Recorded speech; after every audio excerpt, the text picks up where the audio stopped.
Imagine waking up on a warm summer morning, opening your window and seeing a perfectly calm sky above the sea.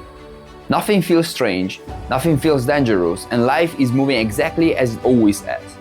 Then, without warning, the ground beneath your feet begins to tremble. At first, it feels small, almost like your imagination.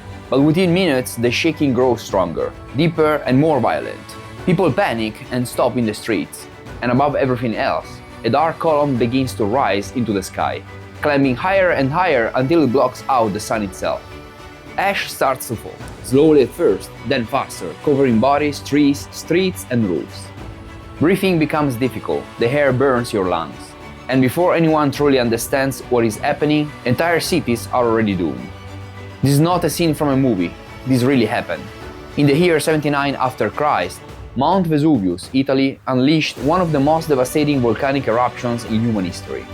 And today we're going to understand how volcanoes work, why they erupt, and how the science behind them connects directly to one of the deadliest natural disasters ever recorded. Hello everyone and welcome back to Project NOTOS. On this channel we take complex stories from history, science and technology and we turn them into clear explanations that anyone can follow. If you enjoy learning how the world really works and you like stories like these, consider subscribing and turning on notifications because there is a lot more coming. Thank you so much.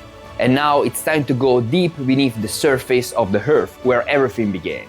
When most people think about volcanoes, they imagine mountains that suddenly explode, sending lava everywhere. But a volcano is not just a mountain. It is a crack in the Earth, a place where the inside of our planet finds a way to reach the surface. Deep underground, the Earth is incredibly hot. So hot that solid rock can melt and turn into magma. This magma is lighter than the surrounding rock, and because of that, it slowly moves upward over time. When it finds a weak point in the Earth's crust, pressure begins to build, gases get trapped, and eventually the volcano is born. Some volcanoes release the pressure slowly, with lava flowing gently down their sides. Others, like Mount Vesuvius, trap enormous amounts of gas inside thick magma, turning the entire mountain into something very similar to a sealed pressure cooker. And pressure cookers, when they fail, do not fail quietly. Volcanoes do not appear randomly. Most of them form along the edges of tectonic plates, massive slabs of Earth's crust that are constantly moving, even if we do not feel it. When these plates collide, separate, or slide under one another, they create conditions where magma can rise toward the surface.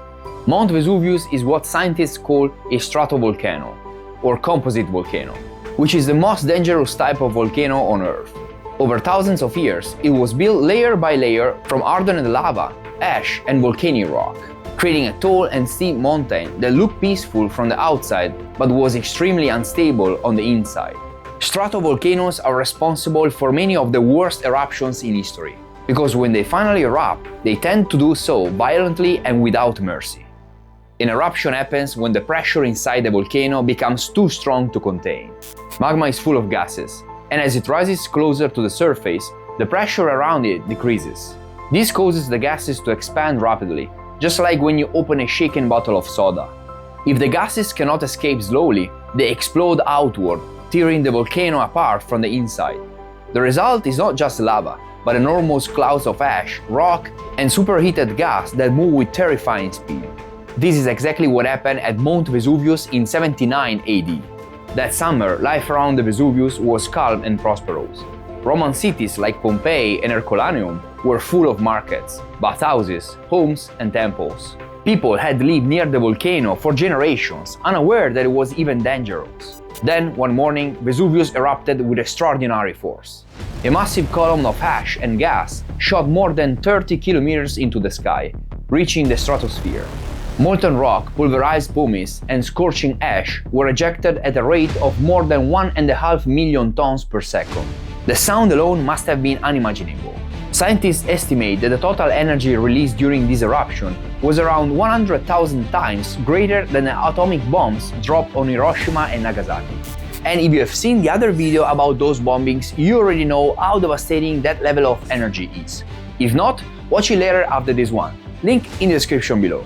For many years, people believed that Pompeii was destroyed mainly by falling ash, but modern science tells us a much darker story.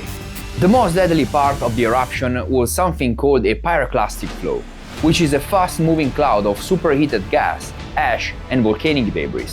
These flows travel at hundreds of kilometers per hour and reach temperatures so high that survival is impossible. Herculaneum was struck first and wiped out almost instantly. Pompeii followed later, when the eruption column collapsed and sent deadly surges racing across the landscape.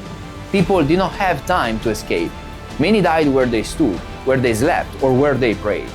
More than 20,000 people lived in the area, and while only around 1,500 bodies have been recovered, the true number of victims will likely never be known. As horrific as the event was, it also created something unique. Pompeii was not destroyed in the way cities usually are. It was sealed.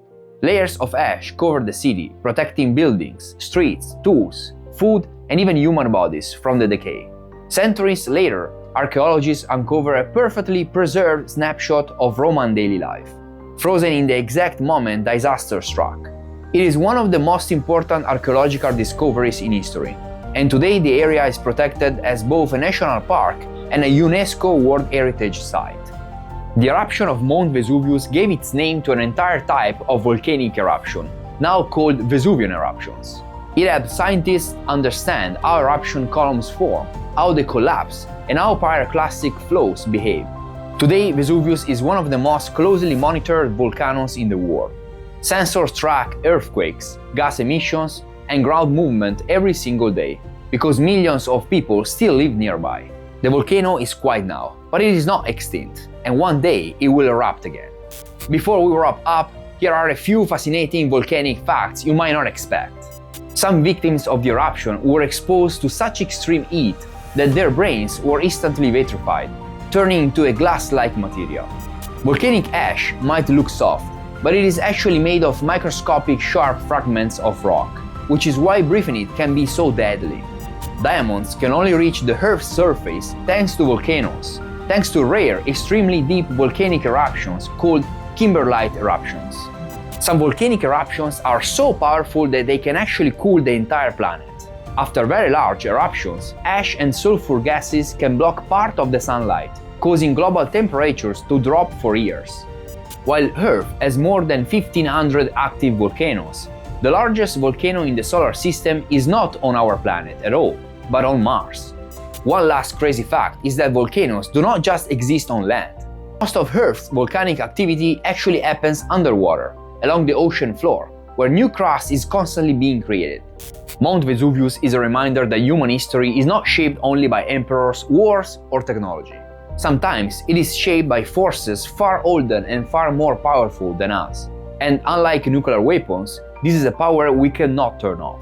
If you enjoyed this journey through volcanic science and history, leave a like, subscribe to the channel, and let me know in the comments which disaster you'd like to explore next. Thank you for watching Project NOTOS, and I'll see you in the next episode.